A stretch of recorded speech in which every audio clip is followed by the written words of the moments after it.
तो नमस्कार प्रणाम स्वागत पर हुआ सबके राइटर आशिक अभिषेक के चैनल पर। और सब बताइए आप सब कैसन बानी। उम्मीद करते रहुआ सब भी बढ़िया होखब, अच्छा होखब। तो रहुआ सबन खातिर लेके आ गए बानी जबरदस्त ऑर्केस्ट्रा संग, बिल्कुल हिट, बिल्कुल ब्लास्ट, बिल्कुल खतरनाक मैटर।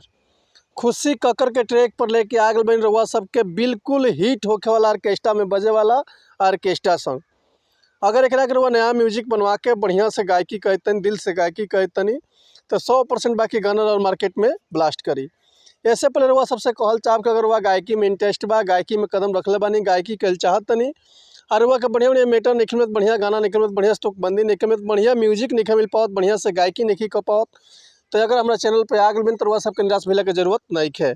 काहे से कि रुआ सबन खातिर हम हर एक प्रकार के सॉन्ग लिखले, हिंदी होखे चाहे भोजपुरी होखे, चाहे रुआ कोनो भी ट्रैक पर भोजपुरी गाना लिखवा सकिले, ऑर्केस्ट्रा सॉन्ग, लव सॉन्ग, बेवफाई सॉन्ग, पूर्वी, निर्गुण, भजन, लोकगीत, लयदारी, रंगदारी, जातिवाद सॉन्ग, चाहे रुआ अपना मन पसंद के कोनो भी गाना लिखवा सकिले, वो बिल्कुल उचित चार्ज पर। तो ऐसे कहल चाहब कि रुआ अगर हमारा चैनल पे आ गए बन तो चैनल के लाइक करी, सब्सक्राइब करी और बेल आइकन प्रेस कर दी ताकि कोनो वीडियो अपलोड करी तो सबसे पहले नोटिफिकेशन रुआ सबन के मिले। अगर वीडियो अच्छा लगा तो एगो प्यारा सा कमेंट कर दी। चलिए देर ना करते हुए आज के मैटर देखल जाए कैसे बा, कौन लय है कौन धुन है, ये रहुआ सबका हम गा के बताओ। तो उम्मीद करते रहुआ सबका बेहद पसंद आई। आजकल फिलहाल में एगो ट्रेंडिंग में गाना चलता खुशी कक्कर के कि तोहरे के दिल हम दिहबे करे जा तू तो बम लागता रह।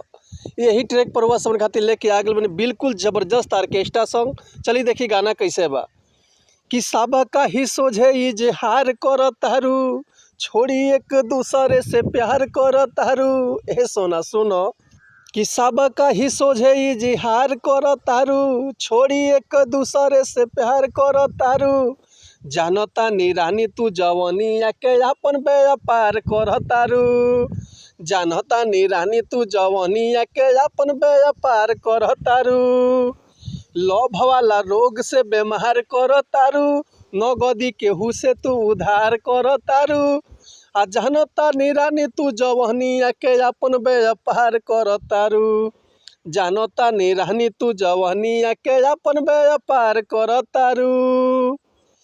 कि सबका ही सोझे इजहार कर तारू, छोड़ी एक दूसरे से प्यार कर तारू। जानता नी रानी तू जवानिया के अपन व्यापार कर तारू।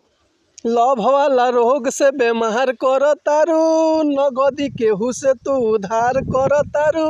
जानता नी रानी तू जवानिया के अपन व्यापार कर तारू, जानता नी रानी तू जवानिया के अपन व्यापार कर तारू। तो उम्मीद करते मैटर हुआ सबके बेहद पसंद आयल है। अगर ये गाना के रुआ फुल लिखवाल चाहते हैं तो डिस्क्रिप्शन में हमारा कॉन्टैक्ट नंबर बा, व्हाट्सअप नंबर बा, कॉल कर सकिले, व्हाट्सअप कर सकिले, रुआ के बिल्कुल उचित चार्ज पे फुल गाना मिल जाए। एक और बात रुआ सबसे कहल चाह भैया कि अगर हमारे गाँव में कोनो मिस्टेक भइल होखे, बढ़िया से ना गौले होखी, बढ़िया से लय ना पकड़ होखी, तो भैया खातिर हम क्षमा चाहतनी। ऐसे कि हम गायक ना ही रुआ सबन के खाली बता सकिले, समझा सकिले, ये रुआ ऊपर डिपेंड करते हुआ जितना बढ़िया से गायकी करब उतना बढ़िया से और गाना मार्केट में ब्लास्ट करी। तो चलिए मिलते हैं नेक्स्ट वीडियो में कुछ नया गाना, कुछ नया धुन, कुछ नया कंपोजिशन लेके। तब तक ले रुआ सब सन्मति चाहतनी। तो मिलते हैं नेक्स्ट वीडियो में, तब तक के लिए नमस्कार प्रणाम, जय हिंद, जय भारत, जय भोजपुरी समाज, हर हर महादेव, जय शिव शंभू, जय माता दी।